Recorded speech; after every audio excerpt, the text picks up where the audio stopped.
أعوذ بالله من الشيطان الرجيم بسم الله الرحمن الرحيم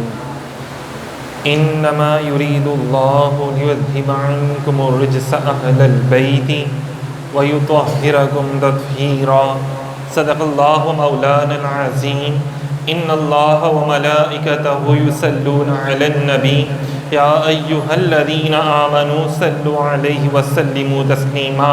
محبت سے پڑھیے گا الصلاۃ والسلام علیک یا سیدی یا رسول اللہ وعلی آلک واصحابک یا حبیب اللہ الصلاۃ والسلام علیک یا سیدی یا رسول اللہ وعلی آلک واصحابک یا رحمۃ للعالمین یا راحت العاشقین یا خاتم النبیین یا جد حسین یا جد الحسن والحسین یا جد الحسن والحسین۔ سامعین محترم، آج کا ہمارا موضوع ہے اہل بیت اطہار کی شان قرآن پاک سے۔ بہت سے دوست احباب نے بیان فرمایا کہ جناب ہم کتابیں دیکھتے ہیں لیکن اتنا زیادہ ذکر نہیں ملتا اہل بیت اطہار کا، تو میں ان سے یہ کہوں گا کہ وہ کاش ہی قرآن پاک پڑھ لیں۔ قرآن پاک جب آپ پڑھتے ہیں تو قرآن پاک میں آپ کو اہل بیت اطہار کی شان میں بے شمار آیات آپ کو ملیں گی۔ خود مولا علی شیر خدا کی شان کے حوالے سے 300 آیات ماشاءاللہ سے قرآن پاک میں اللہ پاک نے نازل فرمائی۔ ابھی انشاءاللہ تعالی مختصر تھوڑا سا کوشش ہوگی کہ بیان کریں تاکہ ہم زیادہ سے زیادہ آیات جو ہیں وہ آپ کو بیان کر سکیں۔ جو میں نے ابھی آپ کے سامنے آیت تلاوت کی سورہ احزاب کی آیت نمبر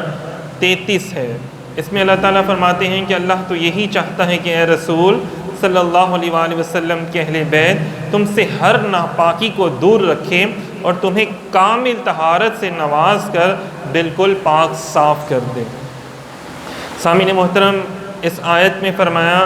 کہ معمولی طہارت نہیں بلکہ عمدہ اور اعلیٰ قسم کی طہارت اس سے مراد ہے، اور اہل بیت نبوت کو ہر قسم کے اعتقادی، عملی اور اخلاقی ناپاکیوں اور برائیوں سے بالکل پاک صاف فرما کر قلبی صفائی، اخلاقی اور ستھرائی اور تزکیہ ظاہر و باطن کا وہ اعلیٰ درجہ اور مقام اللہ تعالیٰ پاک نے عطا فرما دیا جو ان سے پہلے کسی کو عطا نہیں ہوا تھا۔ اب اس میں یہ نکتہ ہے کہ کیا اہل بیت صرف مولا علی ہیں، سیدہ کائنات ہیں، امام حسن اور حسین ہیں؟ تو اہل بیت جو نبی پاک صلی اللہ علیہ وسلم کے گھر والے ہیں، اس میں ازواج مطہرات بھی ہیں، آپ کے رشتہ دار بھی ہیں، جو آپ کے اوپر ایمان لے کر آئے وہ تمام رشتہ دار آپ کے اس میں شامل ہیں، سسر داماد بھی اس میں شامل ہیں، اور جو نبی پاک صلی اللہ علیہ وسلم کے جتنے بھی قریبی رشتہ دار ہیں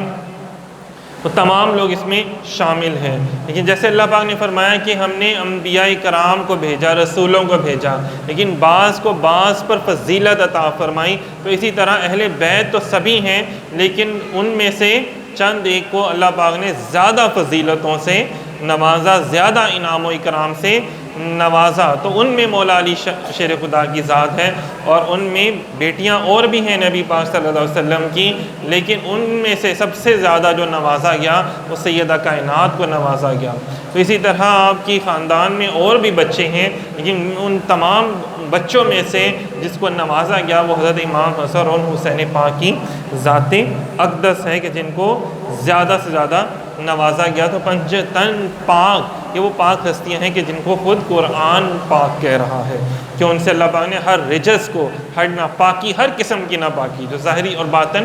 دونوں میں آ جاتی ہے اس کا ذکر کیا۔ تو یہ دیکھیں سورہ احزاب کی، اس کو آیت تطہیر کہا جاتا ہے، آیت تطہیر کے نام سے یہ مشہور ہے۔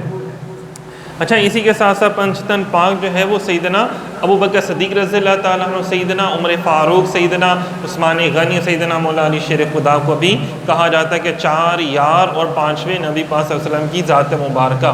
تو پنجتن پاک وہ بھی ہیں، ان کو حضور نے خود پاک فرمایا اور ان کو بلند بلند مرتبے اور مقامات سے نوازا، اور یہ بھی پاک ہستیاں ہیں یہاں پہ، لیکن اہل بیت اطہار کا ذکر کیا جا رہا ہے۔ اس کا یہ مطلب نہیں ہے کہ ان ہستیوں کی شان نہیں ہے، وہ بھی اپنے مرتبے اور مقام کے لحاظ سے بہت اعلیٰ و عرفہ ہیں، لیکن مفسرین کرام نے اس آیت کے تحت ان ہستیوں کا ذکر فرمایا۔ دیکھیں نا کہ ایک وہ ہستی ہیں حسین پاک جن کو سرکار مدینہ علیہ السلام نے اپنے کندھوں مبارک پر اٹھایا، اور دوسری سیدنا ابوبکر صدیق رضی اللہ تعالیٰ عنہ ہستی ہیں کہ جنہوں نے سرکار کو اپنے کندھوں پر اٹھایا۔ تو یہ کتنی شان کی بات ہے، سرکار مدینہ علیہ السلام جس کو چاہیں جس انداز میں چاہیں اس کو نوازتے ہیں۔ اسی طرح دوسری آیت ہے آیت مباہلہ۔ میں مختصر بیان کر رہا ہوں، لیکن اگر آپ کتب تفاسیر جو ہیں ان کا جب مطالعہ کرتے ہیں تو آپ کو ان تفاسیر کی کتابوں میں ان کی زندگی مبارک کے بے شمار واقعات جو ہیں وہ ملتے ہیں، اور ان کی شان اور فضائل مناقب کے حوالے سے بے شمار آیات اور بے شمار احادیث ہیں۔ میں صرف وہ آپ کے سامنے پیش کر رہا ہوں جو کہ بہت مشہور و معروف ہیں، جو ہمارے علماء کرام بہت زیادہ جن کو بیان کرتے ہیں۔ دوسری آیت ہے آیت مباہلہ، سورہ آل عمران کی آیت نمبر 61، اس کا ترجمہ ہے میرے حبیب صلی اللہ علیہ وآلہ وسلم ان نجران پادریوں سے کہہ دیجئے کہ ہم اور تم بلائیں اپنے اپنے بیٹوں اور اپنی اپنی عورتوں کو اور اپنی اپنی جانوں کو، پھر مباہلہ کریں تو جھوٹوں پر اللہ کی لعنت ڈالیں۔ یہ آیت کریمہ آیت مباہلہ سے مشہور ہے۔ اس میں نبی پاک صلی اللہ علیہ وسلم جب یہ آیت نازل ہوئی تو آپ سرکار خود تشریف لے کر گئے، سیدہ کائنات کو ساتھ لے کر گئے، مولا علی شیر خدا کو ساتھ لے کر گئے، امام حسن اور حسین پاک کو ساتھ لے کر گئے۔ معاملہ یہ ہوا کہ ان پادریوں نے، نصرانیوں نے جب آپ سے سوالات کیا، میں ان کے جوابات دیے، لیکن وہ ہٹ دھرمی اور اس کے کہ جی میں نہ مانوں کی تکرار لگائے ہوئے تھے۔ تو تب حکم آیا مباہلے کا کہ بھئی ہاں ٹھیک ہے، تم بھی لے کر آؤ، ہم بھی لے کر آتے ہیں، دونوں ایک دوسرے پہ بد دعا کرتے ہیں۔ جب انہوں نے پادریوں نے دیکھا کہ یار سامنے تو سرکار تشریف لا رہے ہیں اور ان کے ساتھ دونوں شہزادے ہیں اور ان کے ساتھ مولا علی شیر خدا ہیں اور سیدہ کائنات ہیں، یہ وہ ہستیاں ہیں، اگر یہ ہمارے بارے میں بد دعا دے دیں تو تا قیامت کوئی بھی نصرانی باقی نہ رہے گا۔ تو یہ دیکھیں، اس لیے وہ لوگ جو تھے مباہلے سے بھاگ گئے پھر۔ تو بہرحال یہ ان کی شان کے متعلق، حالانکہ اور بھی خاندان کے لوگ تھے، لیکن نبی پاک صلی اللہ علیہ وسلم ان ہستیوں کو لے کر گئے کیونکہ سرکار نے اور اللہ تعالیٰ نے ان کو بے شمار شانوں سے، انعام و اکرام سے نوازا تھا، اور ان کی شان تھی کہ اگر یہ کر دیتے تو اللہ تعالیٰ ان کی دعا یا جو بھی بات ہوتی تو اللہ تعالیٰ اس کو قبول فرماتے ہیں۔ اسی طرح مودت اہل بیت، قل لا اسألکم علیہ اجرا الا المودۃ فی القربى، سورہ شورى کی آیت نمبر 23 میں فرمایا کہہ دیجئے لوگوں میں تم سے اس ہدایت و تبلیغ کے بدلے کچھ اجرت نہیں مانگتا سوائے میرے قرابت داروں سے محبت کے۔ کتنی بڑی بات ہے کہ محبت اور مودت کہا جاتا ہے کہ جیسے ایک پانی میں مچھلی ہوتی ہے نا، اور مچھلی کو اگر پانی سے نکال دیا جائے تو وہ اتنا تڑپتی ہے کہ وہ پانی کے بغیر رہ نہیں سکتی، مر جاتی ہے۔ تو میں تمہاری میری آل سے ایسی محبت ہونی چاہیے کہ اگر تم ان سے جدا ہو جاؤ تو تم رہ نہ پاؤ ان کے بغیر، ایک لمحہ بھی تمہارا گزارنا مشکل ہو جائے۔ تو یہ آیت کے اوپر عمل کرنا صحابہ کرام نے سکھایا، اور انہوں نے باقاعدہ ان آیات پر باقاعدہ عمل کیا، اور ایسی محبت بھی کر کے ماشاءاللہ سے انہوں نے دکھائی حسنین کریمین سے ماشاءاللہ سے۔ اسی طرح جب ہم آگے اس میں چلتے ہیں کہ بدلے اللہ تعالیٰ نے قرابت داروں سے ٹوٹ کر محبت کریں۔ ہر شے کی ایک بنیاد ہوتی ہے، اور اسلام کی بنیاد رسول اللہ صلی اللہ علیہ وسلم کے صحابہ کرام کی محبت اور آپ کے اہل بیت اطہار کی محبت ہے، اور محبت بھی وہ جو شدت سے کی جاتی ہے، مودت اہل بیت میں بیان کیا گیا۔ اسی طرح آیت مرادات، وَمِنَ النَّاسِ مَن يَشْرِي نَفْسَهُ ابْتِغَاءَ مَرْضَاتِ اللَّهِ وَاللَّهُ رَءُوفٌ بِالْعِبَادِ، سورہ بقرہ کی آیت نمبر 207 میں بیان کیا۔ اور کوئی آدمی اپنی جان بیچتا ہے اللہ کی مرضی چاہنے میں، اور اللہ بندوں پر مہربان ہے۔ آپ نے وہ واقعہ سنا ہوگا کہ جب نبی پاک صلی اللہ علیہ وسلم تشریف لے کر گئے سیدنا ابوبکر صدیق رضی اللہ تعالیٰ عنہ کے ساتھ ہجرت کرنے کے لیے، تو اس رات نبی پاک صلی اللہ علیہ وسلم نے اپنے بستر پر مولا علی پاک کو لٹایا، اور اس رات آپ کے سرحانے مبارک میں حضرت جبرائیل امین اور پاؤں مبارک کے سائڈ پر حضرت میکائیل علیہ السلام کھڑے رہے، اور وہ کیا بات بیان کر رہے تھے کہ اے علی ابن طالب، آج تیرے جیسا کون ہے کہ اللہ تعالیٰ بھی تجھ پر فخر کرتا ہے۔ تو مولا علی سے بعد میں پوچھا گیا حضور آپ کو ڈر نہیں لگا؟ فرمایا کہ نہیں، مجھے اسی رات تو سکون سے نیند آئی، کیونکہ سرکار نے فرمایا تھا کہ علی تم صبح اٹھو گے اور یہ امانتیں لوگوں کو دے کر واپس آنا۔ تو دیکھیں کہ حالانکہ پتہ تھا، کنفرم تھا، کیونکہ وہ تو سرکار مدینہ علیہ السلام کو توبہ نعوذ باللہ نقصان پہنچانے کے لیے کھڑے تھے نا، منافقین جو کافر تھے، منافقین نہیں کافر جو تھے وہاں پہ کھڑے ہوئے تھے، وہ تو نقصان پہنچانے کے لیے کھڑے تھے۔ اگر سرکار نہیں تو جو سرکار کے بستر پر موجود ہے اس کو نقصان انہوں نے پہنچانا تھا، کنفرم تھا کہ کچھ بھی ہو سکتا ہے۔ لیکن اس کے باوجود بھی دیکھیں کہ آپ کو یہ کنفرم تھا کہ میں زندہ رہوں گا، کیونکہ سرکار نے فرمایا ہے اور آپ کی حفاظت پہ اللہ تعالیٰ نے فرمائی۔ تو یہ دیکھیں کہ جو اپنی جان بھی سرکار کے اوپر جنہوں نے لٹا دی، کتنی بڑی بات ہے۔ کنفرم اسے کہتے ہیں جان دے دینا، جان اپنی وار دینا سرکار کے اوپر۔ تب یہ کہہ سکتے تھے نا کہ حضور جان چلی جانی، آپ مجھے کہہ رہے ہیں بستر پہ لیٹ جاؤں میرے، لیکن انہوں نے ایسا نہیں کہا، کیونکہ وہ علی تھے نا، شاہ مرداں شیر یزداں تھے، قوتیں پروردگار تھے نا۔ پھر اسی طرح آیت ابرار ہے، یوفون بالنذر ویخافون یوما کان شرہ مستطیرا، فرمایا سورہ دہر کی آیات ہیں، اپنی منتیں پوری کرتے ہیں اور اس دن سے ڈرتے ہیں جس کی برائی پھیلی ہوئی ہے، اور کھانا کھلاتے ہیں اس کی محبت پر مسکین اور یتیم اور اسیر کو، ان سے کہتے ہیں ہم تمہیں خاص اللہ کے لیے کھانا دیتے ہیں، تم سے کوئی بدلہ یا شکر گزاری نہیں مانگتے۔ یہ دیکھیں سورہ دہر کی آیات کا پس منظر کیا ہے کہ جب دونوں شہزادے بیمار ہوئے، دوستوں نے مشورہ دیا اے علی آپ نا روزے رکھ لیں، منت مانگ لیں کہ آپ یہ بچے ٹھیک ہوں گے تو ہم لوگ روزے رکھیں گے، 3 دن روزہ رکھیں گے۔ اب خدا کا کرنا ایسا ہوا کہ بچے جو ماشاءاللہ سے وہ ٹھیک ہو گئے، اب روزہ رکھنے کی بات آئی تو آپ نے روزہ رکھا۔ افطاری کے لیے آپ نے کسی سے قرض مانگا ادھار، اور جو لے کر آئے اور روٹی بنائی، پانی سے روزہ افطار کیا، مغرب کی نماز ادا کی، باہر کوئی مانگنے کے لیے آ گیا، عرض کیا حضور میں مسکین ہوں، مجھ پر کرم فرمائے،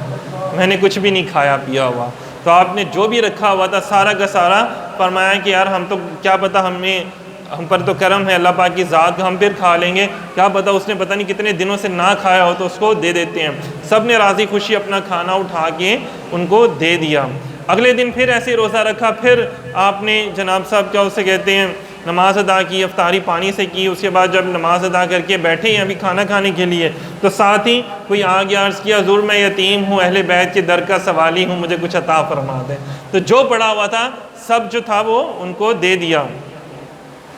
اسی طرح تیسرے دن بھی ایسے ہوا کہ جب کیا ہوا کہ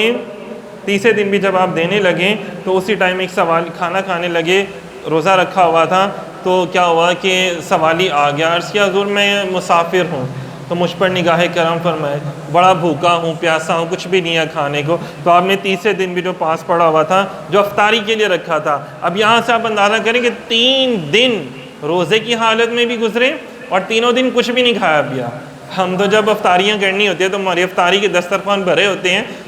اتنے قسم کے کھانوں سے، لیکن وہ دیکھیں کہ ان کے کھانے کیسے ہیں۔ تو پھر جب ایسے لوگ ہوں گے تو ان کا ذکر بھی قرآن پاک میں آئے گا اور اللہ بھی ان پر فخر کرتا ہے کہ یہ مومنین کی شان ہوتی ہے۔ یہ نہیں کہ ڈکار آنے شروع ہو جائیں، اتنا زیادہ کھا لیا ہے کہ نماز مغرب نہیں ادا ہو پاتی ہم سے، اور وہ دیکھیں کہ نماز مغرب کیا روزہ کس سے افطار کرتے ہیں، پانی سے، اور جو پاس ہوتا ہے جو باہر آتا ہے اس کو کھانے کے لیے دے دیتے ہیں، سب کچھ ہی بانٹ دیتے ہیں۔ جب نبی پاک صلی اللہ علیہ وسلم تشریف لے کر آئے تو دیکھا تو پوچھا کہ بھئی کیا ہوا، عرض کیا حضور 3 دن سے بھوکے ہیں اور یہ ماجرا ہوا۔ تو آپ صلی اللہ علیہ وسلم کی آنکھوں سے آنسو جاری ہو گئے، کیونکہ آپ نے ان کا وہ دیکھا خیرات کا معاملہ دیکھا، آپ نے دیکھا کہ جو کچھ تھا وہ سبھی اللہ کی راہ میں بانٹ دیا، تو آپ کو ان کی اس ادا پر آنسو آ گئے اور آپ خوش ہوئے۔ خوشی کی انتہا ہوتی ہے نا جب آنسو آ جاتے ہیں۔ تو اسی وجہ جبرائیل امین حاضر ہوئے اور عرض کیا یا رسول اللہ صلی اللہ علیہ وسلم مبارک ہو، اہل بیت نبوت کی یہ بات، یہ ادا اللہ کو بڑی پسند آئی، اور اللہ تعالیٰ نے اس کا ذکر قرآن میں کر دیا کہ وہ لوگ جو ہیں وہ مسکین اور یتیم اور اسیر کو کھانا کھلانے والے ہیں۔ سورہ دہر میں دیکھیں ان کا ذکر ہے۔ پھر آیا ہے آیت بحرین والمرجان مرج البحرین یلتقیان بینہما برزخ لا یبغیان فبأی آلاء ربکما تکذبان یخرج منہما اللؤلؤ والمرجان۔ سورہ رحمان کی آیت نمبر 19-22 میں یہ ذکر ہے کہ اللہ تعالیٰ نے 2 سمندر بہائے، تو دیکھنے میں معلوم ہوتے ہیں ملے ہوئے لیکن ان کے درمیان میں ایک نہایت باریک پردہ ہے۔ تم اپنے رب کی کون کون سی نعمتوں کو جھٹلاؤ گے ان میں سے یاقوت اور مرجان نکلتا ہے۔ تو علماء کرام اور حضرت انس بن مالک رضی اللہ تعالیٰ عنہ فرماتے ہیں 2 دریاؤں سے مراد مولا علی شیر خدا اور سیدہ کائنات ہیں۔ 2